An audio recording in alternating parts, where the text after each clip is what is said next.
This Week in Virology, the podcast about viruses, the kind that make you sick.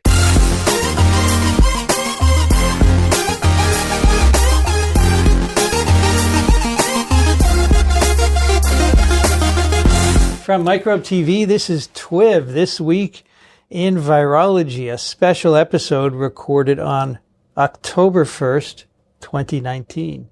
I'm Vincent and Racaniello, and you are listening to the podcast all about viruses. Today we are in Austin, Texas, at the University of Texas, and because it's Austin, I'm here with Rich Condit. Hi, Vincent. How are you? I wouldn't be in Austin without having you on, right? We gotta get together in Austin. That's good. We are on a trip to Galveston, but I thought I would stop here in Austin. This is like your third trip to Austin, right? This is my third trip to Austin, do a pod here and then move on down to Galveston. And we decided while we're here to have a chat with Chris Sullivan. Welcome back. Yeah, well, it's great to be here, and I'm honored to be your stopover on the way to Galveston. I'll take that. So you were last on TWiV 255. That was October, that same month, 2013. Wow. Yeah. 6 years ago. I was still an ASPROF at that time. You were an ASPROF, That's right, yeah. And Rich was on the pod. Yeah, I was still employed. And you were still in Gainesville. In Gainesville. Uh-huh. You were on the pod, and so was Bob Krug. Yes. Remember? Oh, yeah, very much. Yeah. And, I was more nervous about that one. Yeah, it's okay. Now you're less nervous. I think you arranged that one, didn't you? Yeah, probably. I think so. I think you put that Now, whole why thing was together. Rich here? Did you actually invite him, or was he here already? We were trying to reconstruct this. And I believe we were trying to get as many people as possible because there was some serious TWiV fans here, myself included. And I believe you and that Rich... was probably pre-Kathy. Probably just you, me, and Maybe. It may have been pre-Kathy. I think it probably was. And so, or very early days. And so that's what we could arrange. And it was one of those where we mixed science with TWiVing, I think. And that's how we could pull it off. Mm-hmm. Well, we are back, and let's catch up with Chris. Now you're a full professor. I am a full prof. And you got tenured in the meanwhile, right? I believe I was probably just tenured for the last show. I'm not sure about the numbers. It was right around the time I would have been going through it. It might not have gone through. Oh, so we were here last summer, of course, for number 500. Yes. But you were not on that particular TWiV. No, but that'd be too much. You organized it. You organized it for us. Yeah, we're still very wonderful. grateful. Wasn't that fun? It was a good episode. I liked it. I learned about my colleagues, but even more importantly, I learned about issues of vaccines in Texas. Jenny Sue was one of my favorite. It was a little different than normal TWiV. As you know, I listen to almost all the TWiVs. And because I teach virology, that was really important for me. What do I think about the students I want them to get a year from now? And it's not the in-depth molecular details necessarily. It's I want them to think for themselves about vaccines. And these are all the best that Texas has to offer. So that was actually... I really like that guest. So you have caught up with her before as well, right? Since then. I'm friends with her on Facebook and that kind of stuff. And then there was we talked about this, there was a rally at the Capitol. Okay. Yeah. And I went to that rally and caught up with her there and actually bumped into another TWiV fan, okay, who... He came up to you and said, "Are you Rich Condit?" Yeah. Right. That's cool. So that was good. So let's catch up with your science, but first, I don't remember anything about you, so tell me where you're from originally. So I'm originally from Philadelphia, and in fact, I grew up in Philadelphia, and then progressively my parents moved us out more so to the burbs. So grew up in Northeast Philadelphia, then moved to the burbs, then went to college at Penn State in the center of the state, then grad school at the University of Pittsburgh, and then my postdoc at UCSF. At what point did you encounter viruses? Grad school. Who'd you work with? Who was your mentor? So my love of viruses, like most good things in my life, developed accidentally and unintended. My mentor was, and still kind of is, but my during my PhD studies was Jim Pippis. And, oh, yeah. Oh, wow. So I was a late bloomer about knowing what you wanted to do. I think that was an era you could still not be sure. And, we have high school kids now with first authorships in Virol trying to do stuff in my lab, and that was not me. And I picked Jim more than I picked viruses. I know that's crazy to admit now on Twitter. Not crazy TWiV, at all. Jim's what a pick. I mean, he's a crazy man, right? Yeah, and he accepted and liked me, which I'm not sure I would have if I applied to my lab. And he would probably bristle, but I would say he's been kind of like a father figure, or at least a very benevolent older sibling, which I think is the ideal thing to get from an advisor, a benevolent sibling. Yeah. So he helped me in many ways. Mostly, I think that what you do to make money should be fun. And that was just a different from my working class roots in Philadelphia. That was a different way to think about what you could do with your life. He still does, I'm sure, but back then he was full of life, and yet he was but chronologically an adult. So that was cool. So did you do SV40? Very much so. In fact, gosh, this was an era where not only what year are we talking about? I got December. It took me 5.5 years, and I got my PhD in December of 2000. So holy cow, he's a baby. Oh, that's nice to hear. Unbelievable. Most people, Rich, now to you and me are babies. I know. It's crazy. But you guys look young. You know. So this was an era where not only could I do just one virus, but I did pretty much one domain of one virus for 4 papers, essentially. Very proud of the work. So what was it? We and other labs were interested in an exciting period in SV40 field, which, as Jim has published and others would agree, SV40 large antigen is the most amazing molecule in the universe, otherwise known as MAMU. The most, no, he corrected me on this because I quoted him on that. He said the most amazing molecule in the known universe. Ah, yes. Okay. Well, it's published, so it's true. And one of the ways it's so amazing likely was unraveling at the time, which was that its amino terminus is a chaperone, a J domain chaperone. And so this was that period, and our lab and several other labs were excited by this, and that's what I did. I studied that domain. What was it important for? Could you make chimeras with other chaperones? How did it affect PRB? Mostly that's what we did. Okay. 4 papers, yeah, and then some reviews. Great. So that was your postdoc? PhD. And he was at Pitt? Correct. Still is. Now, yes. What's the Penn State part? That's where you went to college, right? College. You didn't do any virology there at all? Hardly anything. Was anyone there who was Craig Cameron must have been there. Must have been. That was my love of virology blossomed after. After that, okay. Yeah. Now Craig is gone. He left.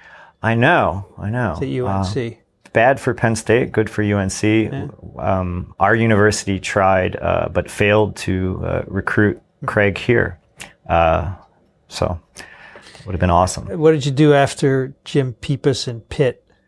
Then again, got kind of lucky with getting into Don Ghanem's lab at UCSF. So my goal, I had spent 5.5 years on one domain with a virus that had like 9 proteins, but I still had an idea. I wanted to do something with tumor virology.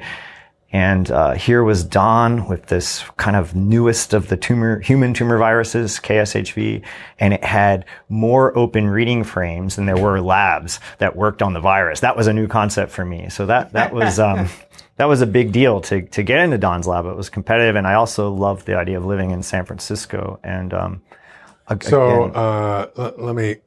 so you got there in 2000 or 2005? No. So I got to Don's lab about 6 months into 2001. Okay. Because I stayed 6 months to kind of enjoy post-dissertation with Jim and finish up a paper. Okay. And then I stayed with Don for 5 years, and I came here in UT Austin, August of 2006. Okay. So was it in Don's lab you started working on microRNAs? Yes. All right. Yeah. So much of if we've had success has been just completely unplanned and mostly lucky. So in that case, a couple things had to go right. Don, first of all, was very tolerant of people pursuing their own projects, as long as you could do something that was to the greater good of the lab. He gave you a lot of latitude to have other projects. Must have been a pretty big lab, is that right?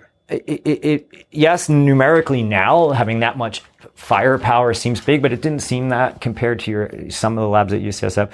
The way Don ran things was he had a core molecular virology group, which was mostly KSHV, and there were probably about 9 postdocs and a grad student. Mm-hmm. And then he ran a separate operation most of that time, which was actually in a different building. So it didn't feel like and that was another 7 to 8 or 9 people who were in virus discovery. Okay. So it is huge, right? 20 postdoc type people. At that time, there was no hepatitis going on? It was just wrapping up. There was a couple folks still working on that in the lab. Yeah. So again, very, very lucky. First of all, when I did a rotation in my PhD, there's this guy named Rich Carthew who discovered RNA interference in Drosophila. I know Carthew. He was a postdoc in Phil Sharp's lab when I was there as on sabbatical. Mm-hmm. Was he was he always this dark figure? He's kind of like the bad guy in a cowboy movie. You don't want to like him, but you do? No. He was, I see him as a bright, young, perky kid. Oh my gosh. I see him as a brilliant, but that makes it more interesting. He has this other side to him. And I rotated with him, and while I was there, there's this excitement in the lab. I had never heard of RNA. This was a long time ago, RNA interference at the time. And he discovered it worked in Drosophila, and that was a big finding, even though Andy Fire and Craig Mello had discovered it in the worm, and you could debate what the contribution of plants. So what's the date of that discovery? I was going to ask. For Rich Card, this would have been during my rotation, so about 5 years before. So I'm circa 95, 96. Okay. And it was big though, because then it wasn't just a worm thing, but if multiple metazoans have this, then it was probably. So microRNAs have been around almost 25 years now. Well, now microRNAs are probably a subcategory of RNA silencing, and they were actually discovered probably around that era, actually maybe even earlier. So you're talking plants now? MicroRNAs were discovered originally in the worm again, but it was probably a decade from their original discovery in the worm. So this is like LET7 through worm genetics and similar microRNAs, to the point where they were known to be shared with other multicellular animals. And that was the next lucky thing in Don's lab. So back then, there wasn't the internet RSS feeds. What Don had outside his office was journals. And we were lucky because Don had substantial support that he had like a lot of the journals. And so he would have the current issue of Science or Nature. And about halfway into my first year there, I knew what RNAi was. It was exciting. I regretted I didn't have a reason to work on it. Around that time, we had joint lab meetings with Virol and Dino. And there was this grad student who was brilliant. His name was Leonid Gitlin, who was the Gitlin and Andino Nature paper showing, this was back, now it seems obvious, but at the time it was a little bit mind-boggling. You could use synthetic small RNAs to block a mammalian virus. That was I was there while this was, before it was published, of all this was going on, and I was like, oh man, I wish I worked on that. And while this was happening, then I thumbed through Science, and there were 3 papers back to back to back where it showed that these weird microRNA things weren't just a worm thing, but that the same microRNA that's in the worm was actually found in HeLa cells. And there were 3 labs that came up with it. And so that's where I got lucky again, that, I was into RNAi because of Raul and Leonid and Carthew, and those 3 things made us guess correctly in hindsight that bigger even smaller viruses we now know would make them. This doesn't sound like luck to me, Chris. I'm sorry. Okay, it was so much luck. You're following your curiosity here. That's great. Yeah, and I don't want to discount the contributions of Don. Don was there with intellectually the whole time, and allowing his people to go off, and big part. So what role did petunias play in RNA silencing? Well, people say to me that they were the first, but so one of my best friends here, and it seems like everyone I go to lunch with leaves the university, so I got to be especially nice to my best friend Jeff Chen. But he is a plant guy, so if I discounted the role, so these plant guys, I think they have a righteous claim to some important insight. So that wasn't called RNA silencing at the time, but yeah. The petunias and even the biochemical nature, the idea of a small RNA from Sir David Balcombe, all of that comes from plant work. And so there is a debate how much of this should go to just fire and mellow in the worms. So at the time, the plant, they were trying to breed petunias or something, and the colors were weird. And did they ascribe it to a small RNA, or? Not exactly. So the petunia experiment you're thinking about is they tried to overexpress a certain pigment, and instead they got a defense response to a foreign nucleic acid that blocked that pigment. Independent of that, Balcombe discovered that when there was silencing, the story, I don't know if it's true, is like, it was an accident that they didn't run off the schmutz on the gel that no one cares about. And it turned out to be that's what lit up, and that's how they got the idea that these small RNAs were the effectors of silencing. Okay. Yeah. So maybe in retrospect, it's RNA silencing, but they weren't the first to say, hey, there's a small RNA that's doing this. That was the worm experiments, right? The worm, the big contribution was double-stranded RNA. Okay. Yeah. So just for reference, when I was a postdoc at MIT in the Baltimore lab, Phil Sharp's lab was down the hall, and one of his students was Andy Fire, who I remember just a young kid with his hair messed with a coat on, running like crazy everywhere. And then 10 years later, he gets a Nobel Prize. Yeah. It's remarkable. That is really cool. I have to say, I know Andy just a little bit, but he is the opposite of what happens when you predict someone gets success. Yes. He's the most humble, like, he's helped me multiple times in my career without knowing me, and I get the sense he did this for a lot of young people with letters and support. I invited him to come give a talk, like everyone does. You start trying to cash in that the Nobel Prize, people want to use you, I think, for that, and yet he responded immediately. And every time I asked him, like, you know what it's like to get a request, will you write me a letter of support? And are you ever like, yes, for someone you don't know? And he writes back, thank you for your request for a letter. I would be happy to write the letter. Very. So Peter Sarno, so he moved to Stanford. Oh yeah. I knew him when I was at UCSF. And Peter Sarno said he doesn't put the Nobel Prize on his CV. He doesn't want to influence anybody. Isn't that great? Yeah. See, that's why I'll never get it. Because if I got the Nobel Prize, I'd call up every person that was a jerk in high school. And they'd be like, Chris Sullivan, why are you calling? And I'd be like, I just wanted to tell you something. And that's why I wasn't. Great. Yes, I don't know if I could hide it. Could you hide it from your CV? I don't have a CV anymore. Okay, all right. So there are a couple of stories that we found that you've published recently that are cool. Let's talk about them. But first, let's come back to speed on microRNAs. Sure. What are they? Where are they found? How are they made? What do they do?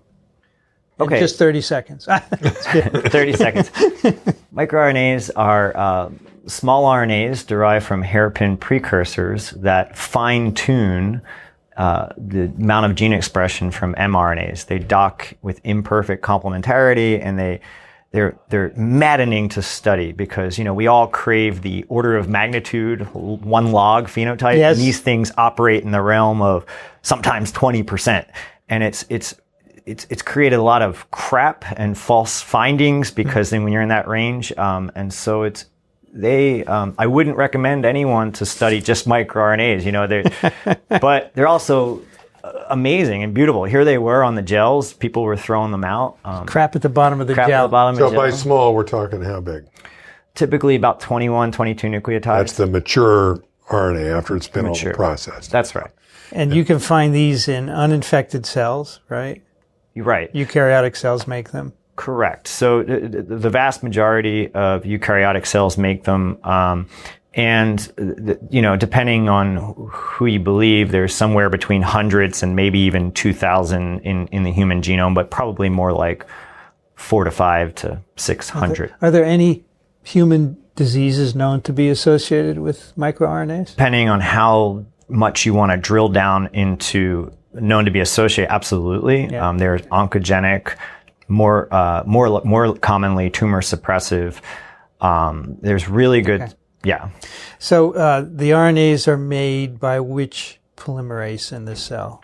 Vast majority of microRNAs, especially from the host. In fact, to my knowledge, all human microRNAs are made by RNA polymerase II. And they go through a series of endonucleases that liberate the 20 tumor that ends up in the silencing complex. And that's the RNA polymerase that makes messenger RNA. Correct. Right? So it's the heavy lifter, depending on your perspective. That's right.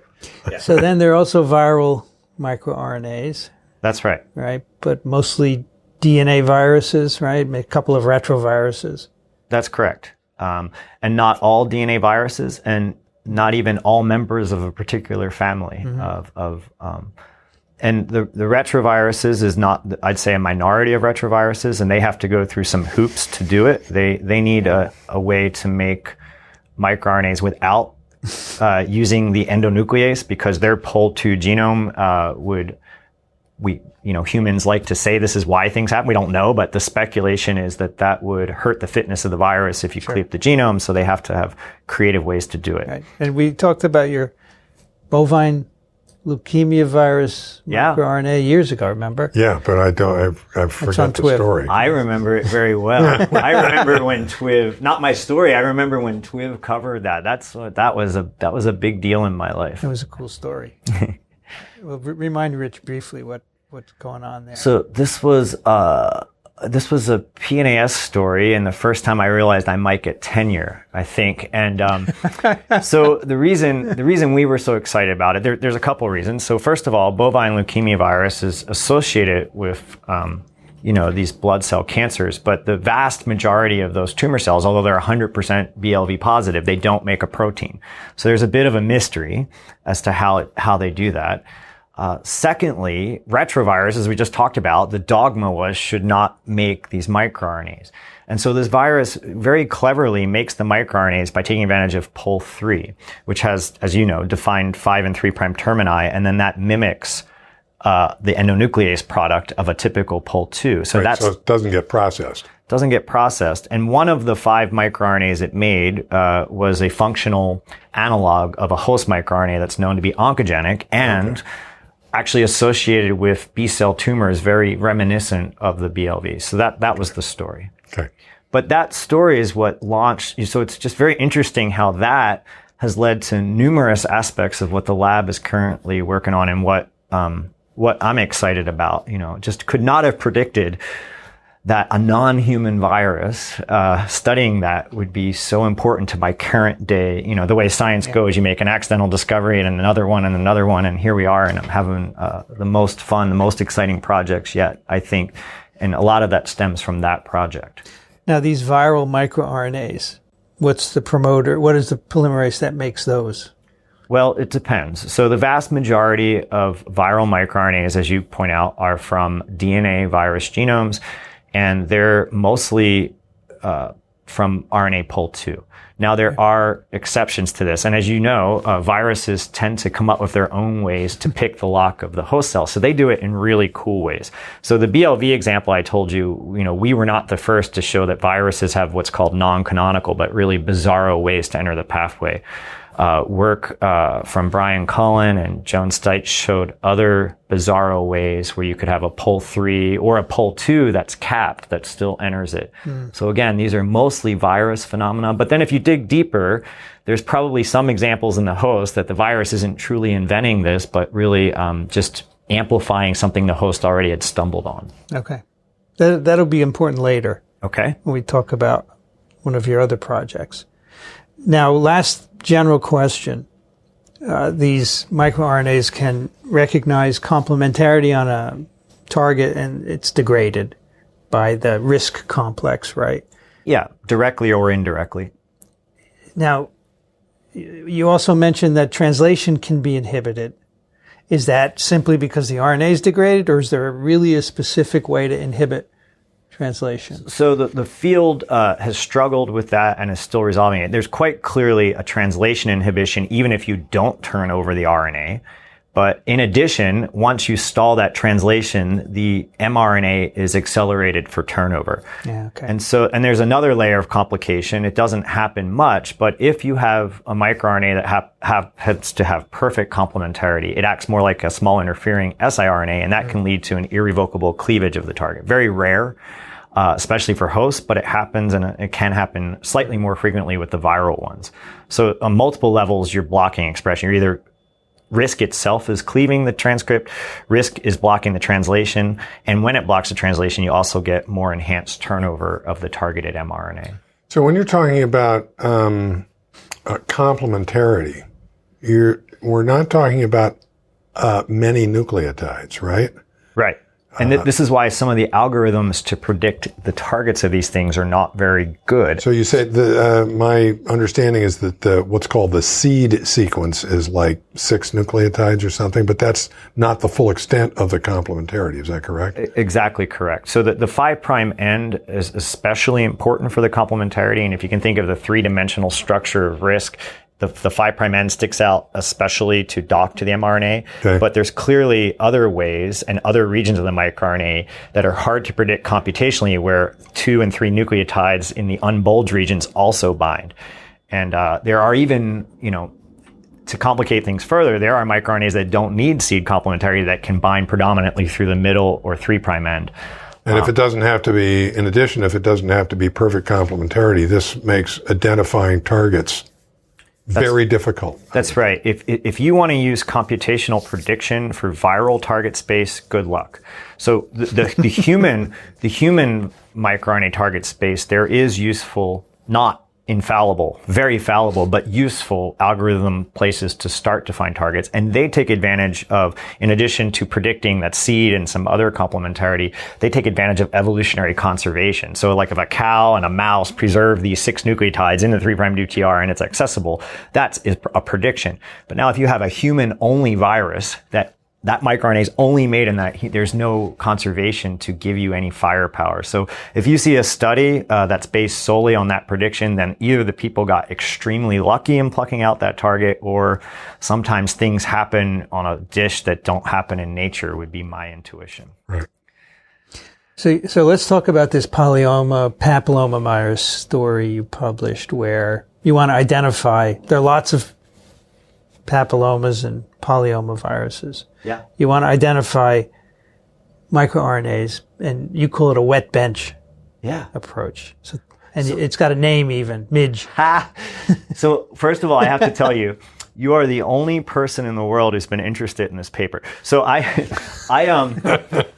now many will be. So I'm glad. I love this paper. I am proud of this paper. Pride is a dangerous thing, but I am so proud of this paper. First of all, let me say that this is a collaborative work with one of my good friends from Don Ghanem's lab, from when we were postdocs. His name's Adam Grunthoff, and he's in Heinrich Petta Institute in Hamburg. Yeah. I know, I've been there. Yeah. And this project came about, and he and I debate who originated it, but we were at Don's 60th birthday. It was some birthday party where, you have people come and give science talks, and it was raining, and Adam and I were in this car, and we got excited about the idea for this project. And his wife, who's also a postdoc in the lab, got so annoyed with us, she left us in the car. And in the back of that car, with the rain coming down at 11 o'clock at night, we hashed out this idea. Why this was so exciting, it really infuriated us. So we had published earlier that some polyomaviruses make microRNAs, and it had a very nice, tight story. They auto-regulate the early genes, and they probably do other things, the polyoma microRNAs. And as you know, papilloma and polyomaviruses, they're small DNA viruses. They probably had a common ancestor. They have almost identical capsid structures. The papilloma virologists get mad at me, but it's this weird T=7, pseudo T=7. And the polyomas had them, and the papillomas appear to not have them. But as you know, the problem with that is there's no easy way to study papillomaviruses, plural, in the culture. So what normally you would do, you would use brute force and sequence the heck out of your replication system. But there's just not a lot of papilloma replication systems because papillomaviruses need to have multiple stages of cell differentiation, right? You need a basal keratinocyte to get the pulse of replication. And then only a few labs in the world have the full differentiation RAF culture system where you can have, put virus in, get virus out. To remind the listeners, we're talking about most people associate or would be familiar with papillomaviruses as the causative agent of warts. Okay. So we're talking about something that infects the skin and causes these little tumors that are warts. Yeah. And what you're saying is that there's a tight coordination between the cellular differentiation in the skin and the production of the virus. So you can't just take any old cell and grow the virus on it. Very difficult to grow in culture. Right. Molecularly, very difficult virus study, virus in, virus out. And I should take a pause and step back. It's actually one of the most important viruses to teach if you're in virology class, especially here in Texas, where we have one of the highest rates of cervical carcinoma. So it's not just benign warts, but can lead to essentially an entirely preventable cancer if you get the vaccine. And yet Texas has one of the lowest vaccine compliances. And yet we have one of the highest cervical carcinoma rates. So I see this as something really important in my class to get out. But back to the molecular biology, right? So if you wanted to hurl just a lot of money and deep sequence, there'd only be a few viruses that there are even a full system for virus in, virus out. So we were hundreds of papillomaviruses, right? There's at least 100 plus hundreds of human papillomavirus types. Okay. For reasons I don't understand, their field calls the strains types. So we wanted to look at as many as possible. And it seemed audacious. This was a long time ago, but what if we could get the DNA for as many different genomes as possible and then force the expression of the entire genome and then smash it with wet bench sequencing. Mm-hmm. And so in a cost-effective way, you should be able to cover the entire genome. And since we know if you allow that, most microRNAs are either going to be POL2 and then processed or have their own promoter POL3, we should be able to pick them up.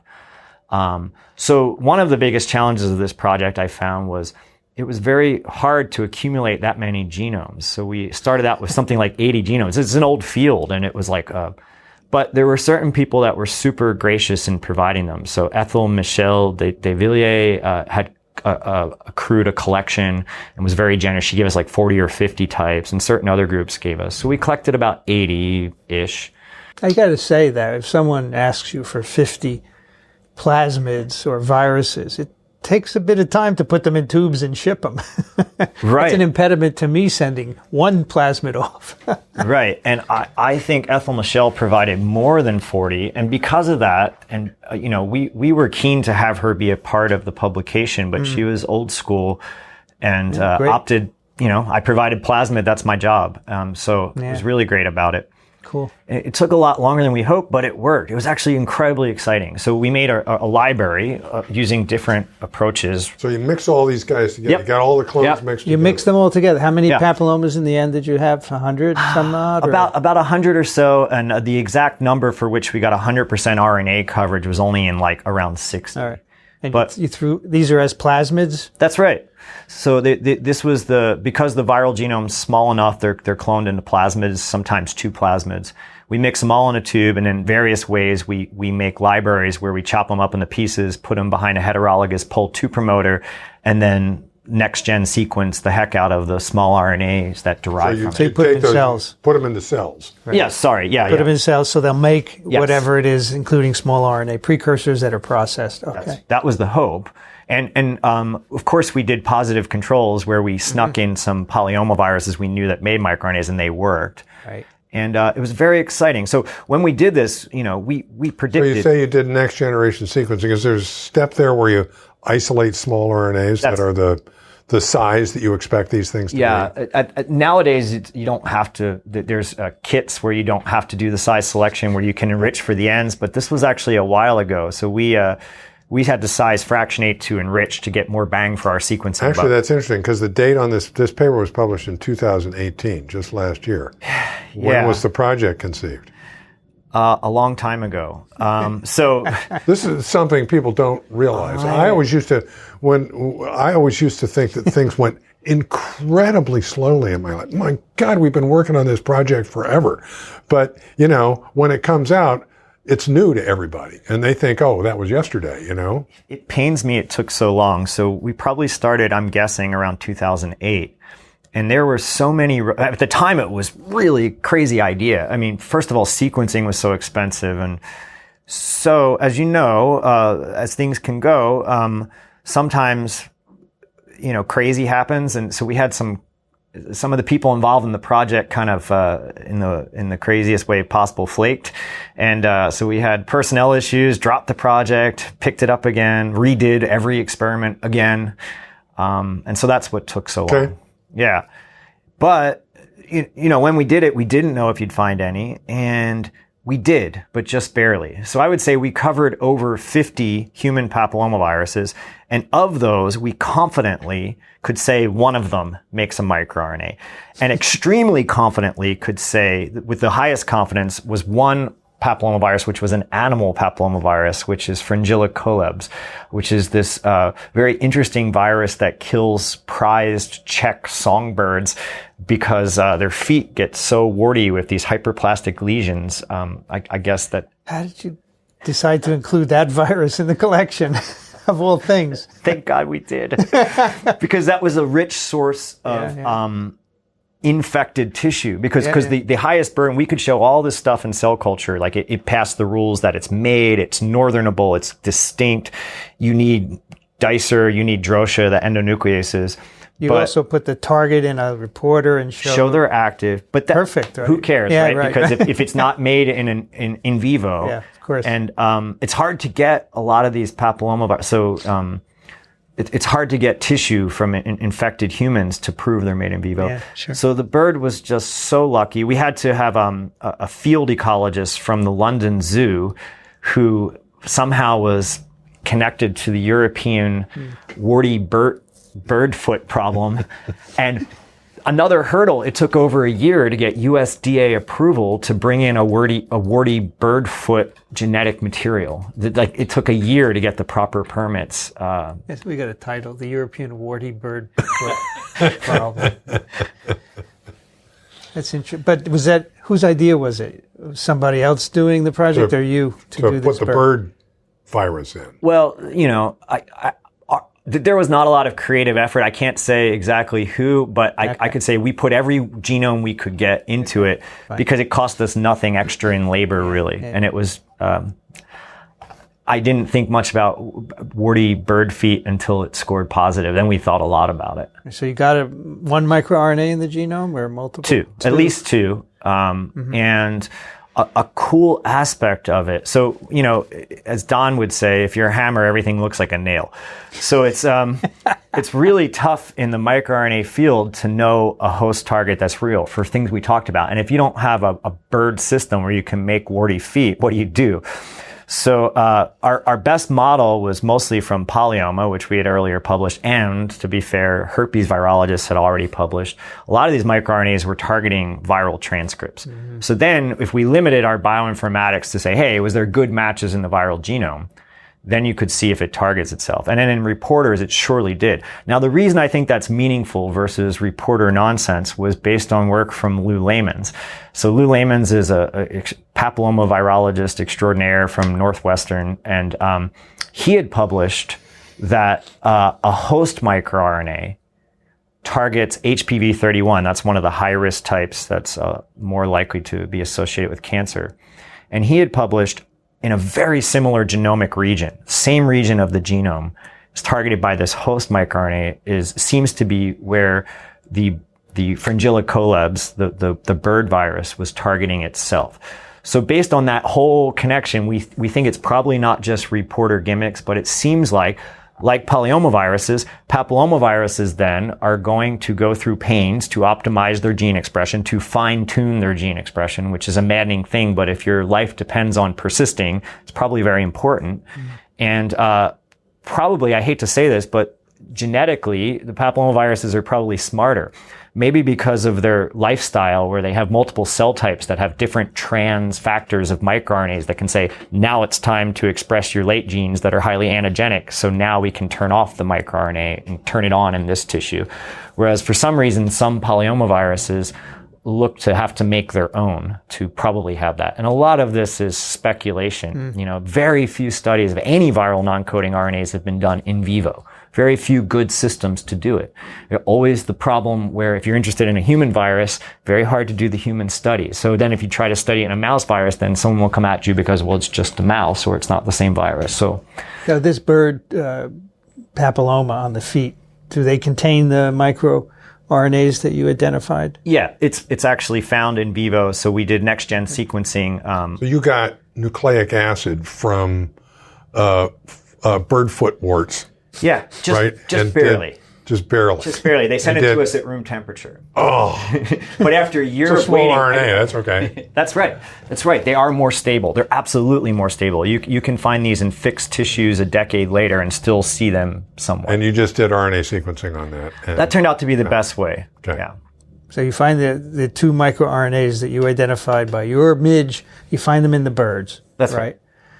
And what's the target? The same target that Lehman's found for the cellular? Yeah, well, we're guessing it's the same target. It targets transcripts that span a very similar region of the papilloma. And you could imagine this would be a great way to curtail, say, leaky viral antigens, late antigens. So these are late transcripts that are targeted? Well, because of the nature of the circular papilloma genome, and because you don't know. It could be the UTR of an early transcript. It could be the coding region of a late transcript. And because we know, to my knowledge, no one knows anything about the transcriptome and the splices of the bird virus. It's speculation still. Okay. So are you surprised that most of these types had no microRNAs and just a few? What's so different about these few? I am surprised and I'm infuriated because it would have been great to have biomarkers and relevance to human disease. And I have no idea why these viruses were such close cousins. So it seems like unpublished data from our labs suggests that at least a third, maybe up to a half of the different types of polyomaviruses make them. And then for the papillomaviruses, the vast majority, 99.9% of the humans do not. And this was actually strangely, I'm sort of proud of this point because there were some papers in the literature that suggested the high-risk human papillomas made microRNAs. And if that were true, that'd be very important, right? Because they could be attributed to cancer. And when you dig deeper, so first of all, our wet bench work does not support it. And then when you dig deeper into the bioinformatics, that these earlier studies were claiming, it's just not consistent with any of them actually making a microRNA. I think that's an important point. The papilloma virologists were asking me, like, do they make them or not? And so I think one of the most important things in my paper isn't that just that some papillomaviruses do, but that it's very likely the vast majority do not. Actually, this is a question I had thinking about this. How many, are there a large number of, say, false discoveries of microRNAs out there for viruses or whatever? I mean, people think there's a microRNA, but in the end, they don't really fit the criteria. That is a loaded question. Irrespective of the virology field, even just the host microRNA field, there's a debate whether there's hundreds or thousands of human microRNAs. You have such depth now with next-gen sequencing, and there have been tons of examples just from the host where you're seeing a really abundant, less than 0.00001% of some vault RNA that was misannotated as a microRNA. So I'm sure there's some degree of false positives in the virus world. Generally, I'd say that there's certain criteria you have to abide by. You have to know that there is a certain abundance, that the biogenesis is there, and the papers that abide by that, we can say with confidence the viruses that clearly make them. Some of them are even evolutionarily conserved, which gives you some, confidence. Herpes, polyoma especially, and others. What bugs me is that all these papillomas, unless they have different tropisms, it doesn't sound like they do. Why would only 4 have microRNAs and the other no? The others don't need to fine-tune, as you were saying before? They have other ways to do the same thing? Or you must be thinking about that, right? It bugs me too. I mean, it absolutely bugs me. So a couple points there. The HPV 41, so human papillomavirus 41, is weird. It's not a high risk, is it? It is not, and it's weird, and it seems to be a recombinant virus, so it's very rare. Most papillomas, the clades will stay true, but this seems to be there was a recombination event. Maybe that's something about why it's weird. The other two human papillomaviruses, 17 and 37, they're in the betas, which are not high risk, but they have been implicated perhaps in hit and run mechanisms with UV exposure. And the vast majority of the betas do not, at least the ones in our library. And if 17 and 37 are real, then there's all kinds of reasons you could speculate. Could be different tissue, could be tighter regulation, could be we have a totally wrong idea what they do, could be nature messes with you, and sometimes microRNAs are made and do nothing.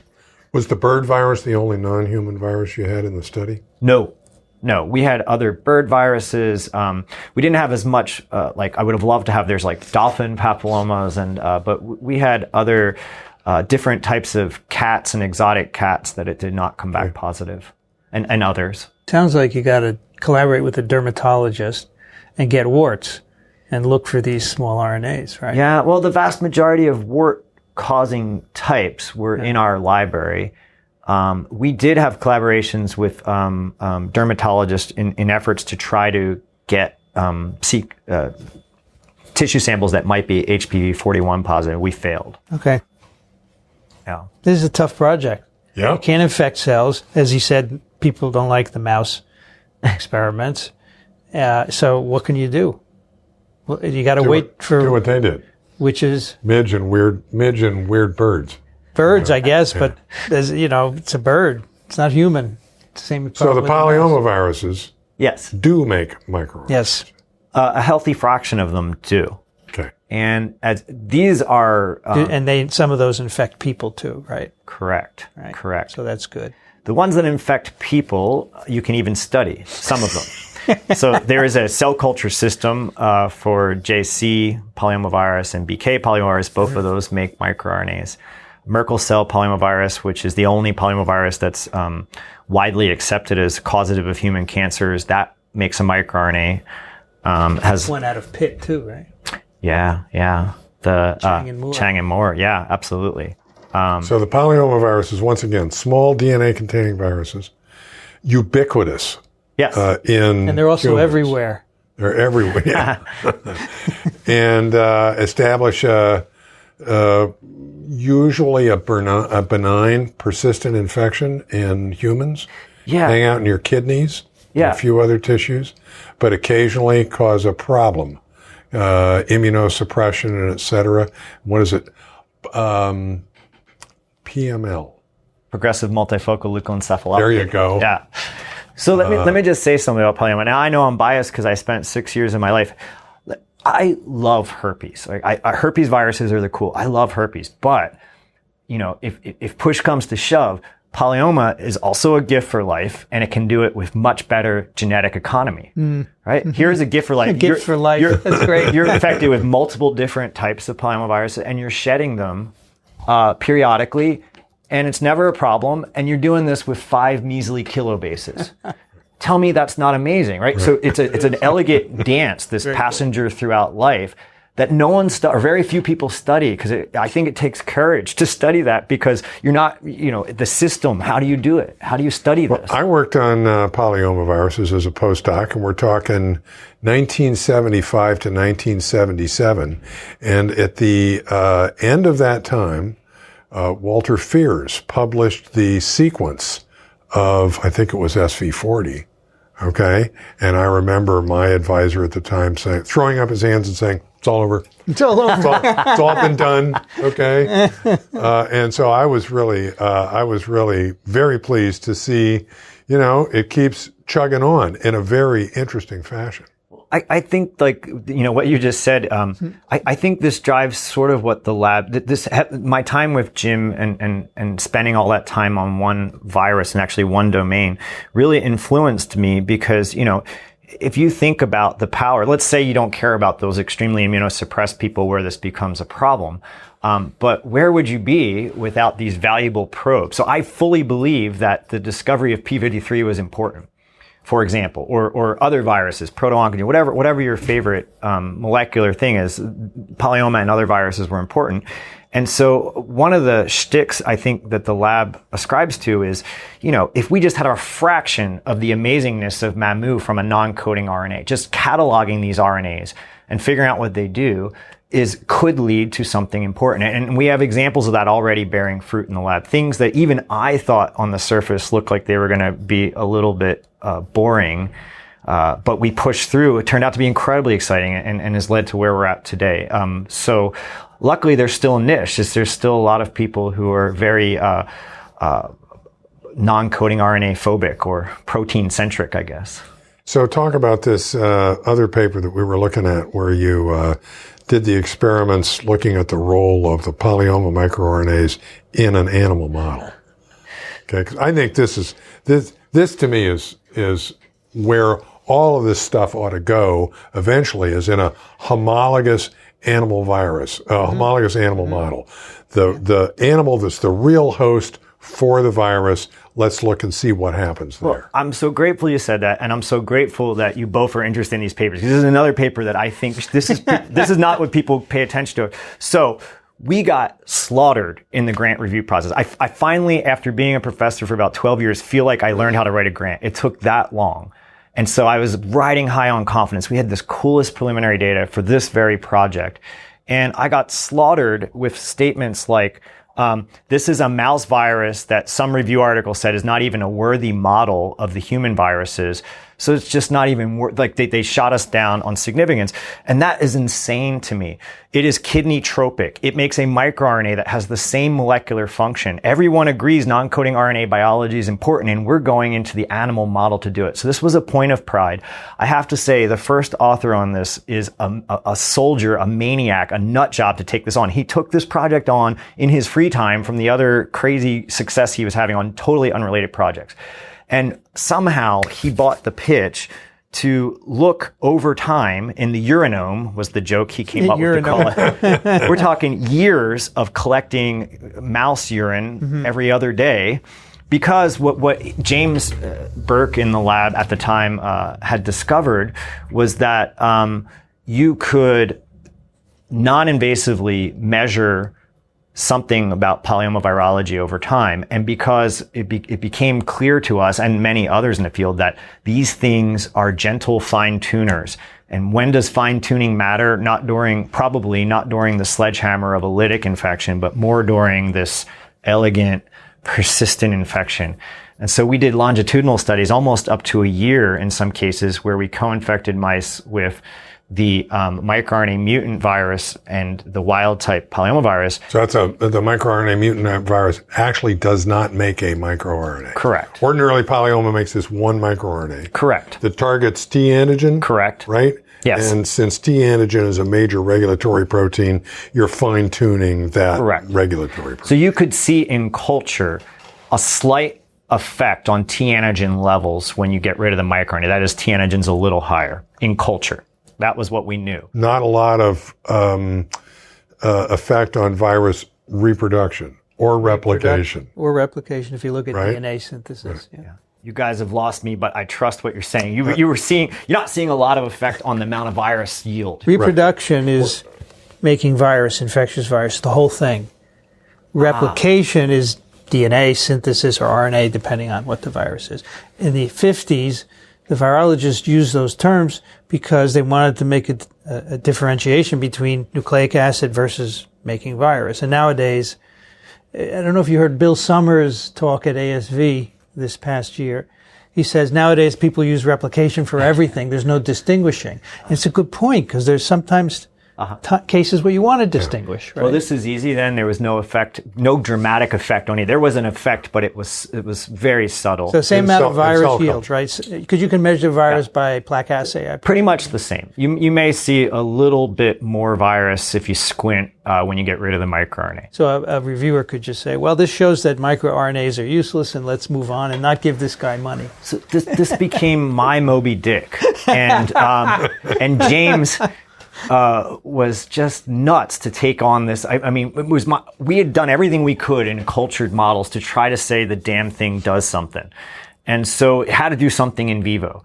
And we tried everything you could with monoculture in vivo, and we weren't seeing. So the trick was there's a lot of variability from mouse to mouse. So to see the phenotypes and really believe it, we had to co-infect. And then James developed co-infect with both viruses type and mutant into the same host.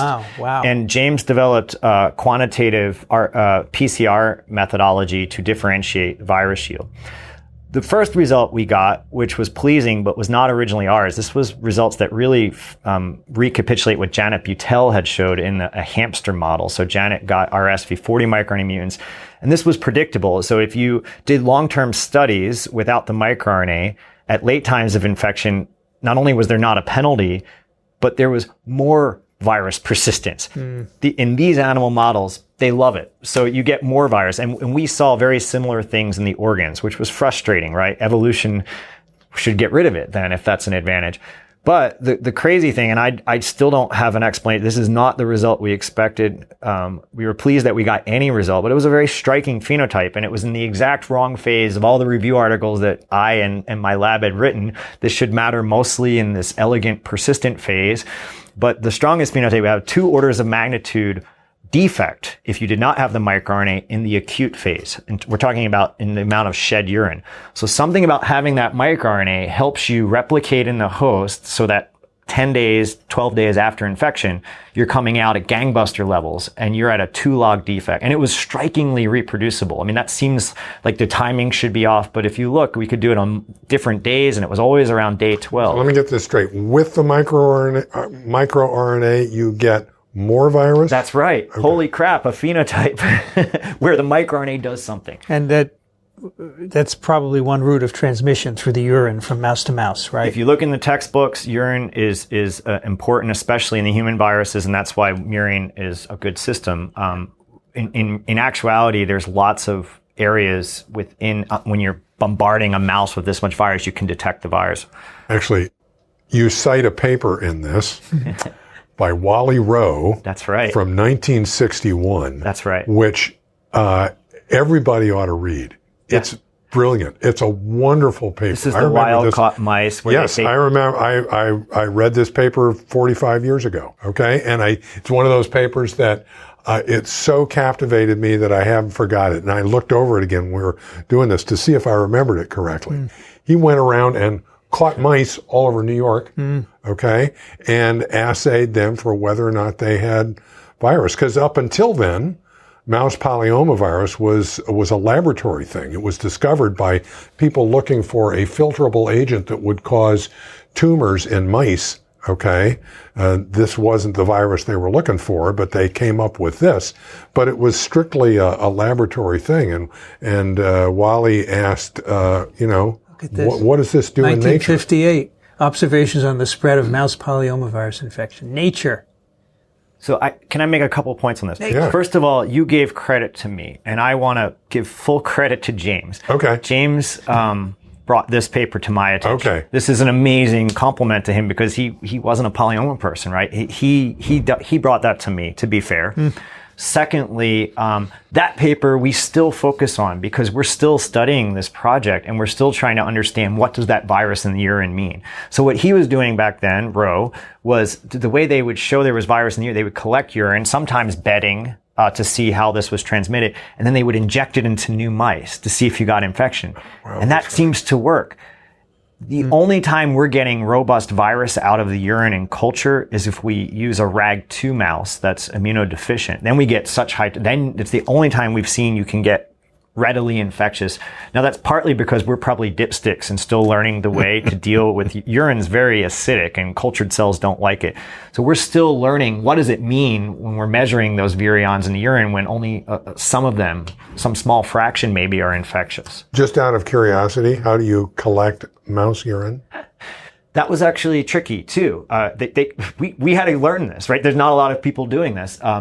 So initially we tried to squeeze them, square them, scare them, stress them. That was not the right way to do it. And there's an excellent veterinarian corps here who pointed us out to wire bottom cages. And it turns out there's an ethical way for small periods of time that most mice will just go on the wire bottom cage and then you collect it in the bottom of the cage. Makes sense. So you're thinking that normally the immune response is rag null mice are lacking adaptive, right? Antibodies and T cells. So the immune response keeps the shedding down. So the virus has made these microRNAs to push it up to get over that barrier so that it gets transmitted. Because the only way that a virus without the microRNA can transmit is in an immunodeficient mouse. Right? I mean, that's one way to think about it. It could possibly be the opposite, where maybe by slowing itself down at some times of infection, you train the immune response less well, so that you're coming out at higher levels. That's another part. The honest answer is we don't know. There's other models. It might have nothing to do with targeting T antigen. It might be there's a host target.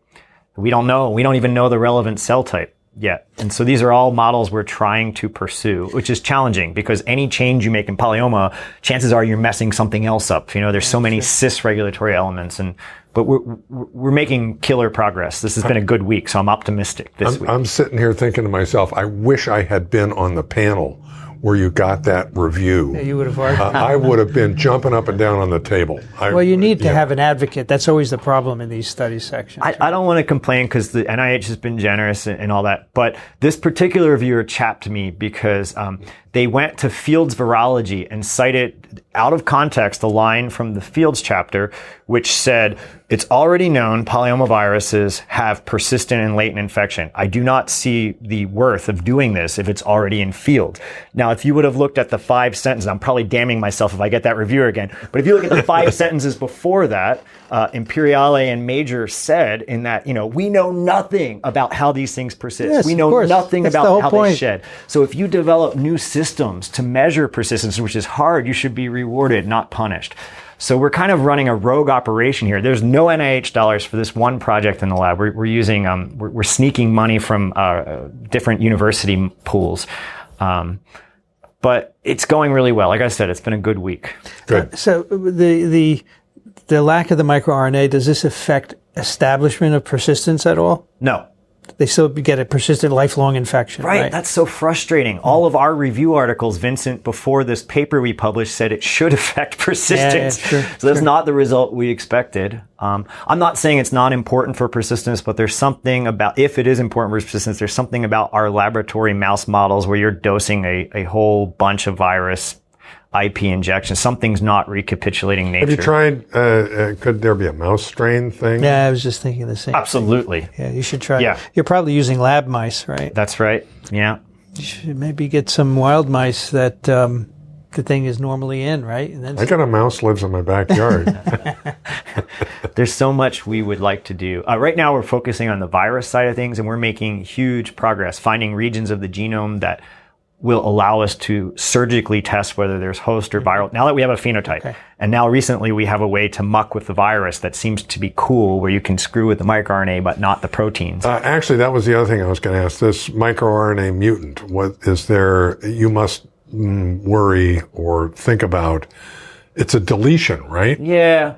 So did you review my grant, Rich? That was the no, because I would have funded it. So yes, and the absence of data is never a sufficient argument. But this was published in 1981 by Magnuson, this mutant.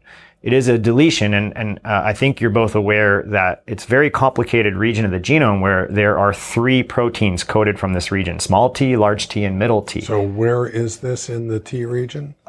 This would be in the middle of large T and middle T. And so there's no way you can make conserved mutations like we did for SV40, where you keep the amino acid potential, but you break up the microRNA, because you have a frame shift, necessarily you're going to screw with one. And that's correct. But that mutant, by all assays you can do in culture, has no defect. So how many bases deleted? It's divisible by 3, I can tell you that, and it's small, but I think it's 21. Okay. And so it's about 7 amino acids. And, the way I like to think about it is T antigen is this exciting collection of balls on a string, and this is one of the string regions where large T doesn't mind. It's just got to have a certain size to fill that gap so that the balls are separated and not the domains. But that's speculation. So when you say Magnuson made this deletion in 81, this is not an engineered deletion. It is. It was old-fashioned site-directed nuclease nibbling. Why? I mean, they were just making them blindly and then seeing what came out of it. Right, because he wasn't thinking microRNA. Oh gosh, no. In fact, I think there was a total of one paper on this ever, and we were very lucky, right? Or we would have never been able to study it. Right. We have been making progress, and I think finally, after sampling numerous regions of the genome, we found a region where we believe, at least in culture, has no fitness defect, where we express the microRNA in a different location. So now we've unshackled ourselves from mucking with the protein coding region, but there's still early days for that. Okay. All right, let's move on to one more topic. Awesome. It's related, but not quite, but sort of. RNA triphosphatase DUSP11. Yeah. So let's start at the beginning. How did you get interested in this enzyme? It takes phosphates. It will take a RNA with 3 phosphates at the 5' end, cuts them all off. It takes 3 phosphates, and it'll nibble the gamma down to the beta, and then it'll nibble, we think, the beta down to the alpha. So we think it's a nibble, and it leaves a monophosphate. Got it. Again, the way we got into this was a complete accident, but I think it's a good example of that T antigen analogy. So this came about from, we think every one of these small RNAs is a potential divining rod to point you to something to the host. So this actually comes from the bovine leukemia virus story. And so the problem that James had, it didn't bother me that much, but the problem that James had, because he was aware in the literature, was that here you have a 5' triphosphate on the precursor microRNA structure. Remember, because it has to be pol3, and unlike pol2, it's not capped. And for some of these microRNAs, the most abundant derivative microRNA comes from that 5' end. And in the RNAi field, that risk, the final silencing complex that the process thing enters, has a pocket for a monophosphate. And so this really bothered James. So a triphosphate, once again, to catch people up, RNAs are made from nucleoside triphosphates, and they're reduced to, every time you add a nucleotide, you lose 2 of the phosphates. But the first one, first one, because it's not added onto anything, has 3. So when you make a brand new RNA, you got 3 phosphates on the start end. Okay. But microRNAs typically are a result of processing. So they don't have a fresh end. They're cleaved and they have just one. Except if it's a pol3 transcript. Perfectly in which said. case it has But if you're 3. capped, of course, you don't have a triphosphate. But those are processed to get this shorter 21 nucleotides, so that gives you a monophosphate. That's right. But RISC doesn't want a cap either, right? Nope. RISC wants a monophosphate. That's right. Okay. Interesting. Because of this, and this, your postdoc or student, James? Student, James. This bugged him Bugged him. That is great. So what I've learned is, if someone's passionate about something in the lab and they're still paying the bills and whatever grant they're on, then you let them do their thing and then take full credit for it. If something bugs something, if they're so invested that it bugs them, you got to let them do it. So James published his first paper proving it was a phosphatase, but not knowing what it was. Instead of, so you could imagine a nuclease could nibble it. Oh, so he showed that a phosphatase was taking off. Had to be a phosphatase. How did he show that? He showed that the precursor structure and the final thing in RISC were coterminal on the 5' end through next-gen sequencing and a lot of other northern blot tricks and enzymatic, only nibble monophosphate tricks. So that was paper 1. So this is good. You had told me this story at one point, but this is in the very beginning. It's a microRNA story. Oh, absolutely. Okay? I think in the very beginning. Yeah. Every one of these non-coding RNAs, not just microRNAs, there's a story it could tell you. And we have other examples, maybe for another day, that's really bearing fruit. Maybe they're not as amazing as T antigen, but they're a little bit of T antigen in them. So James correctly intuited that he did a candidate-based approach, and then he found DUSP11, which was a big deal for us because in the process of describing what DUSP11 does, he and at the time a postdoc in the lab, Rodney, not only showed that it was required for RNAi, which I have to say was a very cool finding because the mammalian protein's DUSP11, but it was first characterized in the worm as called PIR1. And do you know what the function of PIR1 was in the worm? Was a form of RNA interference. So that sounds like, well, no kidding, silencing in the worm, silencing in mammals. But the cool thing here is that type of silencing in the worm, which involves an RNA polymerase that leaves the triphosphate, does not exist in mammals, or is not supposed to exist. So there's two possibilities. What we've discovered is a novel portal to RNAi that the virus pointed us to, or just by dumb luck, virus is using this enzyme and it doesn't do anything. So one of our dreams, which we have very little evidence for, is there is a form of RNA silencing in mammals yet to be discovered. And we have our guesses where that may be, that the virus pointed us to. So that's where I'd put my money. Right. Yeah. It's probably unlikely the virus got lucky, but we can't rule that out till we prove it. So that's where DUSP11 came from. And then, of course, once you have So wait a minute, you said a candidate approach. So if you look in the literature, there's not many triphosphatases known. Okay. There's a few. So he went and looked and he found this one. And what made this the obvious? Because of the C. elegans protein that's homologous. Because of the C. elegans. Okay. That's so right. Dixon would want to know what DUSP stands for. Dual specificity phosphatase. So it's a bit of a misnomer. So it's actually more similar to the POX triphosphatase. The dual specificity phosphatases are actually most known for dual specificity serine or threonine phosphatase, protein phosphatases. And this one out of the numerous mammalian phosphatases as known actually has way higher activity on RNA. It's almost certainly just an RNA phosphatase. And if it has protein activity, it's very, very limited. Okay. So is there any evidence that DUSP11 is doing something with the microRNA machinery in mammalian cells? Can you knock it out or knock it down or CRISPR it out in cell lines? So all of the above, if we knock it down or knock it out, in the few cell lines we've looked at in culture, there is no effect on microRNAs.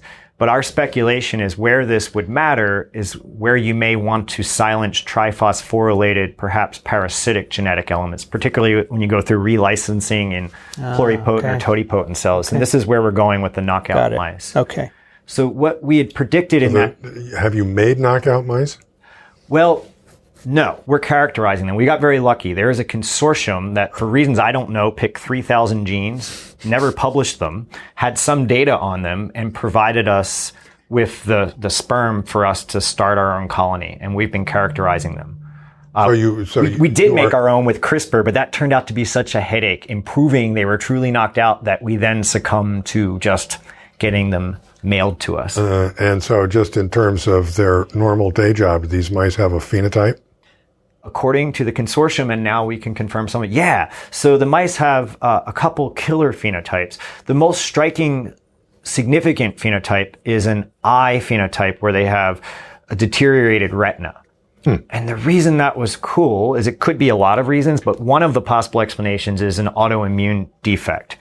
And in fact, so in that paper that James published in Genes Development, the first paper of DUSP11, not only did we characterize the viral microRNAs, but then we, of course, did, Rodney and James together did sequencing to look at effects on the host transcriptome. And even though there were not effects on the microRNAs, like you asked, Vincent, there were pretty striking, cool effects on the POL3 transcripts.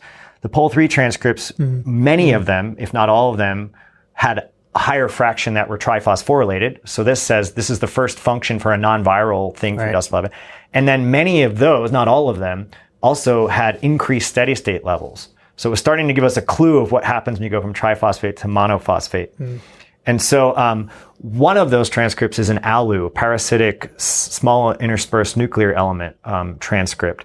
And that's bad news. If it's hopping around your genome, it's auto-inflammatory. And as we point out in the paper, we thought, okay, DUSP11 might be controlling inflammation.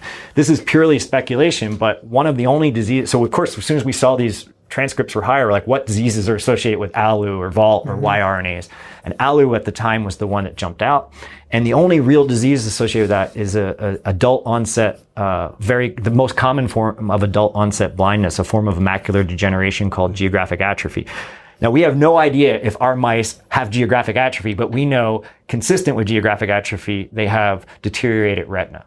So this has been an exciting area. And so we postulated in the Genes and Development paper they'd be involved in inflammation. And I have to say, it's not our work, but we're incredibly excited in the last year and less.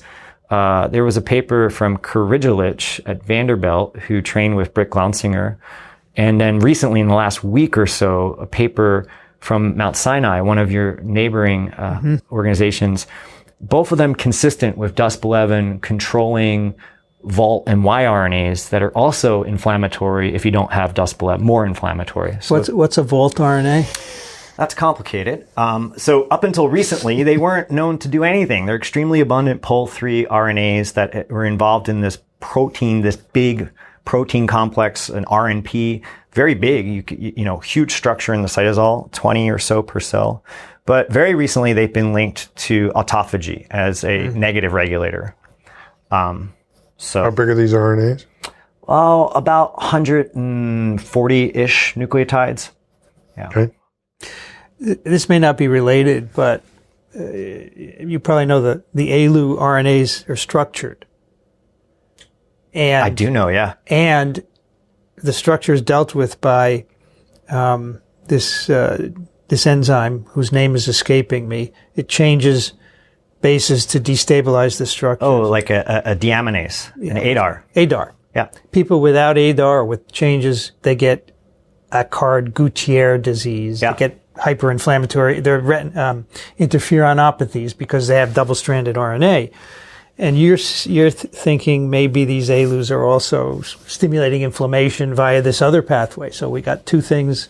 That's right. Others have published increased ALUs. Several different studies now say they're either a correlation with inflammation, and the best studies, although I don't know how widely accepted, is if you inject these into the eye, you get retinal deterioration, but you're injecting RNA into the eye. But now there's reason to think multiple pol-3 RNAs in our cells, if they are more phosphorylated and more abundant, lead to inflammatory disease. And what we're excited about is this notion is that right under, right in front of us was you need to balance triphosphates. And we like to say in our lab, much like you need to balance blood sugar or temperature, if you have too much triphosphates, you're going to have problems. And we have some evidence maybe if you don't have enough, you're going to have a problem. So this could be, it's very early days, a way to tune the sensitivity to inducing the inflammatory response. So remind me, what does RIG-I sense on RNA? Single phosphate? Triphosphates. Triphosphate. So RIG-I senses triphosphates, right? Because as you know, RNA viruses often use RNA-dependent RNA polymerases that are not capped, so they leave these triphosphates. So exactly, through RIG-I. So this is another way of balancing So we speculate, right? and I should say probably other labs are speculating that way too. Right. All right, so this is a cool developing story which has a ways to go. But what I want to know is how you made the connection with hepatitis C virus and DUSP11, because this is a really cool story. Okay. Did you read this story? I did. I read this story. I'm going to out myself as just completely a figurehead, but the way we made this connection... It is your lab. It is my lab, but the way we made this connection, at the time there was a postdoc in the lab, Rodney, and he was well-versed in the literature. Everyone in my lab is familiar with the amazing story from Peter Sarno, which I still think is the single best story I'm aware of a viral micro. There's nothing, but when you mix virus and microRNA, I remember when he first presented that, and I said, there's no way that could be true because it's too cool, right? You just know that there's no way, and it was absolutely true. So we were all familiar with it protecting it. We were all familiar with it protecting it from exonuclease attack. So you better do the story. What's the story? But the story, the long story short, Rodney was aware of the literature. Peter's story. Peter's story was that a microRNA did not turn over a viral genome or transcript, but it protected it somehow. It's a host microRNA that binds to hepatitis C genome. Sorry, I should have said it. I thought everyone in the world knows it because it's such a... Right. So, correct. So this still is one of the best, if not the best story out there where a virus is repurposing a turnover complex to do the opposite, to protect its genome. Okay. And you get into this weird sort of bizarro world where if the virus really didn't want it, it might avoid it. But right now it's considered a restriction factor. But some people think the virus might want to curtail its levels. And so you have this... You're talking about miR-122. We're talking about hep C levels, controlling its own levels and balancing its levels by allowing it to be accessed by a nuclease, which is a restriction enzyme, unless you think that the virus actually wants to not get too high. And so there's, that's what you said. That's what you said for the polyomas too, right? This is what I think the hepatitis C field is now wrestling with. What Rodney was aware of is that at this point, not just the Sarno lab, but also the Lemon lab, and also Willits, and also Jennifer Doudna, all of them were studying this restriction of flaviviruses, particularly hep C, through the XRN nuclease. Now, this is a 5' to 3' exonuclease, so attacking from the end, but it's monophosphate specific. And it was that hook. So in a review written by Sarno, I can't remember, it might have been Lemon, they said there had to be a triphosphatase. We know XRN is a restriction factor, but there has to be something that allows the 5' triphosphate due to the RNA. So XRN1 will not touch an RNA with triphosphate. Correct. And was it known that in the absence of miR-122, that XRN1 would degrade the viral genome? That's correct. That was known, right? Right. So work from the Willits and even Jennifer Doudna's lab had shown it in really nice, even in test tube studies, but also in cultured cells. Correct. Okay. So all these assays were there in place for us. Combining all these labs, we just had to say, could it be R phosphatase? And we had all these reagents in place.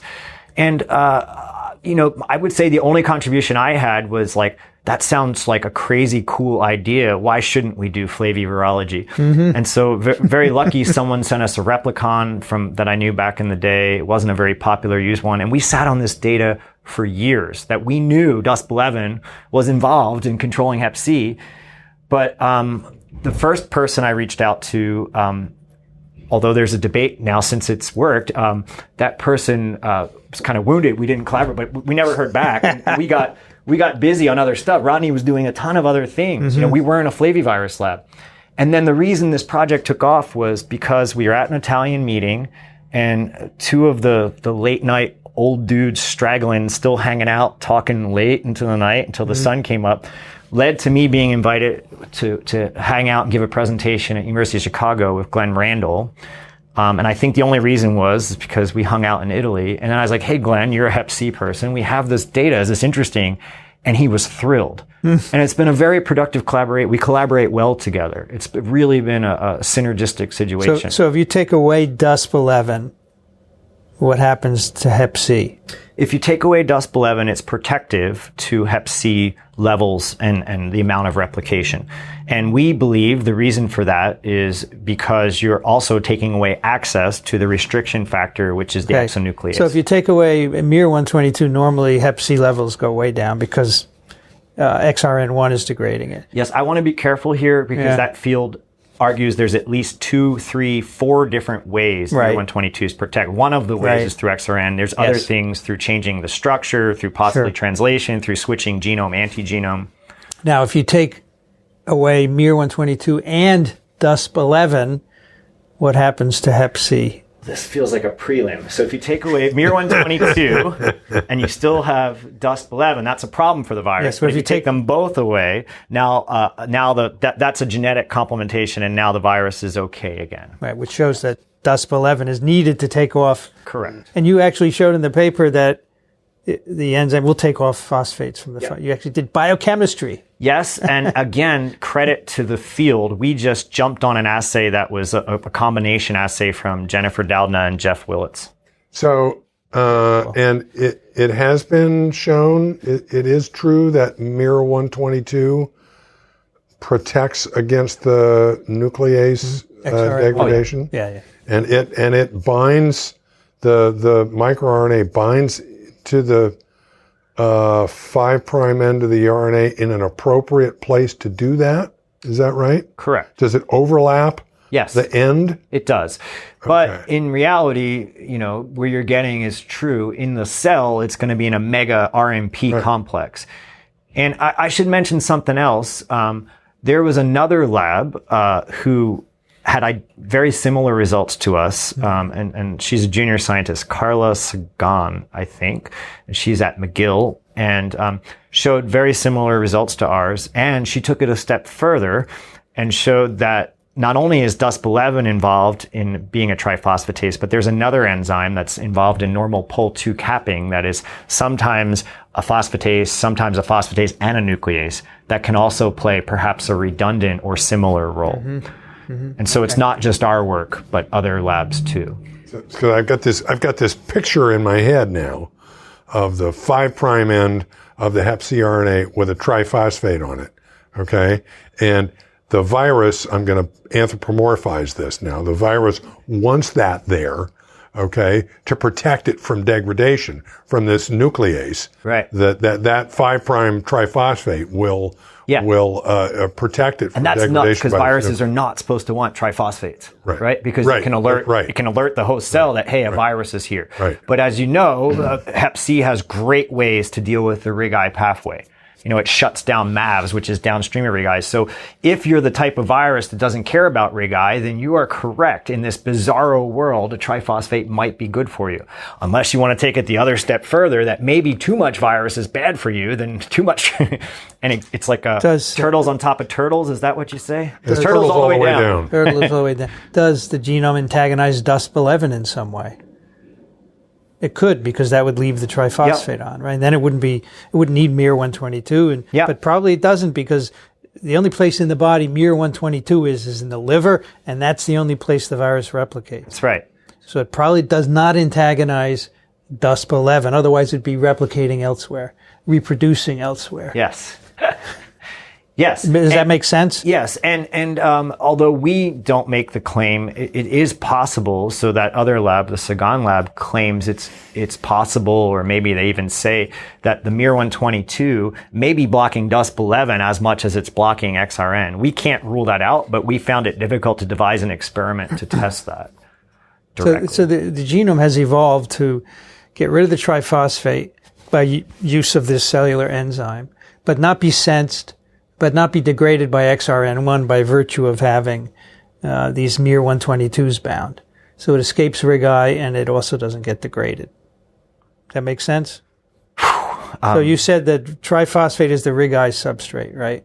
Yes. So the virus genome wants to get rid of that. So yes. So DUSP11 gets rid of that. But now XRN1 is going to chew it up. Right. So it has evolved to be protected by miR-122. Does miR-122 make a blunt 5' end of the RNA, or is it downstream a little? Do you remember? It overhangs. It overhangs. That completely blocks XRN1. Right. But again, it's in this giant ribonucleoprotein complex. So in addition to overhanging it, there's probably steric hindrance of the protein. Well, you know, I try and simplify things because that's how I can understand them, but it is never that way in biology. Yeah. That's but right. At least it helps you think about it, okay? Yeah. And if you try and simplify it, it helps you hold it in your head. Right. Yeah. This is a very cool story. This one, of course, many more people have read, in contrast to the other two papers. Right. That's why I'm so grateful you picked those other two papers. Are you still working on this DUSP Hep C story? Oh, yeah. Yeah. So that's going well. And it's still in the early days, but we're really into the screening aspect of it. You can use it once you have a way to allow the replicon to grow out under differential. So you can, replicon is not a full virus, but once you have a way to do positive selection, you can do this in scenarios where you have, no DUSP11 or DUSP11, and then you can look for, perhaps other modulators. You know, maybe you get a 2-for-1, and those screens are progressing, and we're optimistic about them, I should say. And Glenn has been wonderful on, there's some basic cell biology questions that need to be addressed, like where in the cell is DUSP11, which is supposed to be a predominantly nuclear enzyme. How is this doing its thing? For Hep C. On Hep C. And so these are some of the questions we're pursuing that's going well. Must come out of the nucleus. It does. And we showed that in a subsequent small paper, again, from James, that depending on cell type, there's different ratios of DUSP11 to cytoplasmic nuclear. And we speculate there's going to be different situations where that could change a lot. We have some reason to think that. So since you're into flavies now, you're aware of these generous subgenomic flaviviral RNAs. Yeah. You aware of these, Dr. Condit? No. So XRN1 will chew flaviviral genomes, but it gets stalled near the 3' end, right? Different levels close to the sfRNAs, yeah. And they make a small RNA, Yeah. which in itself is important for some reason, which I'm forgetting. What is it needed for? Entirely depends on which flavivirus, but like for West Nile is one of the ones that's been studied a lot. It blocks the interferon response. So here is a abundant non-coding RNA that when it's chewed up, it's still, I think, a couple hundred nucleotides, not that small. Right, right. Then somehow that's blocking the interferon response. And it seems to be beneficial for the other viruses too. And then there's a kind of the flip side of it. It seems like it's also a way to sequester XRN. If XRN is turning over these viral genomes, something about the sfRNA once chewed up seems to, in some flavies, to sequester it. So it's all of this going on. And if I remember, if you take away this stem loop, and so you don't get any sfRNA, the virus doesn't form plaques. I think West Nile doesn't even plaque. It doesn't kill cells. Yeah, basically. It's really interesting. It's only some strains of West Nile that are so exquisitely set. So it's And you're interested in if DUSP11 has any role in this. Do you know what the 5' end of these SF RNAs is? It a triphosphate? So in the it case should be of a monophosphate. in the case of yeah. in the case of hepatitis C and the other rare flavy or flavy-like viruses that start off as a triphosphate that are not otherwise capped, then absolutely DUSP11 is playing a role. In those other ones that are capped, then there shouldn't be a reason that it's playing a role in the production of them. Yeah, so I heard him talk at ASV, and I said, we have to go visit and talk about this stuff. Because you were talking, and Jeff Willis was in the audience. He was all excited. Oh, I didn't know. Yeah, because he does small RNAs and XRNs. Oh, yeah, no, I know. And all that stuff, too. So this is very cool. There's an ASV coming up at his home institution next soon. year. Next year? Fort Collins, yeah. That's wonderful. Yeah. Yeah, it's all cool stuff. All right, this is great. We've talked an hour and a half, so... Oh my gosh, I tap out. I don't know how you do it. It's enough. It's my work and I'm tired. I tired myself. Chris, if you hadn't been a scientist, what would you have done with your life? Oh, man. Well, that's a complicated answer. I probably would have been a lot less happy. If I tanned, I would have ended up on Ibiza and probably got into a lot of trouble. But since I don't, shit. Well, I should have known that question was coming. It's okay. I don't know. I didn't want to be a scientist. I wanted to be a professor. So maybe I would have been a non-scientist professor. Oh, yeah? Any particular subject, or you just liked being a professor? I liked the idea of pontificating and hanging out with young, unjaded people. Yeah, well, that's what you're doing. Yeah, living the dream. Hey, RNA or DNA? Oh, come on, DNA. That's easy. That's easy. Wow. I wouldn't have thought that. Good. I'm sorry. Good. Really? Because I know what you're asking. RNA is the coolest thing in the world, but you're asking me DNA virus or RNA virus. And the virology world is so RNA biased. I'm tired of it. The ability to do nothing, like an Anello virus or most polyomaviruses, that's something. It's a different way of looking at it. You can look at the question anyway. Some people say, well, RNA, everything started with RNA, so it's got to be RNA. Well, that's true, but you're talking about RNA viruses versus DNA viruses. I think, if you're asking me, and I didn't have. It could, however you interpret the question. Well, I interpret it that way, That's and fine. I think the viruses that do nothing should get more due. How they do, understanding how they do nothing is incredibly important if you can do it. There's more RNA viruses on the planet than DNA viruses. That's being very number focused. Yeah, different kinds. Well, now wait a minute. Most of the phage in the ocean are double-stranded DNA. Yeah, but the RNA plus strand RNA viruses outnumber them in diversity. Not just numbers, but diversity. But I think they were there first, and that probably helps a lot. I secretly like them both, but this is such an ongoing battle that of many of my RNA virologist friends, if I were to pick RNA, they would just reek of poser. So I picked DNA. Look at this little fortune here on the desk. Ideas you believe are absurd ultimately lead to success. It's great. And So he's got it right at the there. edge of his desk, So that when you're sitting talking to him, you can read that. students come in and nothing works, you tell them, just look at this. That's right. And then when they do have one, then it was already written that I get to take credit for it. And my son has a sign in his apartment. It says, "The trouble with trouble is it begins with fun." Right. True. I had when I started my first postdoc, went to a Chinese restaurant with my father-in-law and my wife, and the fortune cookie was, persistence will be rewarded. And I taped that up over my bio hood. It's still there back in Florida. Do you think your father-in-law had anything to do with that? No.